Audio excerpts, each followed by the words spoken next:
Welcome to the Learning Pines YouTube. We hope this video helps. You start by prepping the clip. Open VN, select the layer and enable motion. This activates keyframe editing.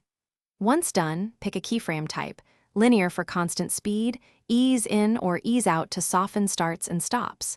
You should set a sensible duration, short moves at 0. 5 to 1 second for punch, longer ones at 2-3 seconds for cinematic flow. Make sure to zoom in on the timeline, so your first keyframes land precisely where you want the motion to begin. Now you progressively refine motion using keyframes. Tap the timeline to add a start keyframe, scrub forward, and add the end keyframe where the move completes. You must adjust per keyframe properties. Change position for travel, scale for zooms, rotation for spins, and opacity for fades. Those combine to sell the motion. Once keyframes exist, open the curve editor to shape easing. Drag handles to create custom speed ramps. This is how motion goes from mechanical to believable, so take time here.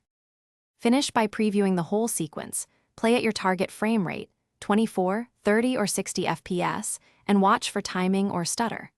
Once satisfied, group layers or use a parent clip to apply consistent motion across multiple elements so everything moves together. If you see jitter, make sure interpolation is enabled, smooth nearby keyframes, and confirm the clip frame rate matches the project. If problems persist, slightly offset keyframes or render a short test export to isolate playback versus. Thanks for watching. Consider subscribing if we helped you.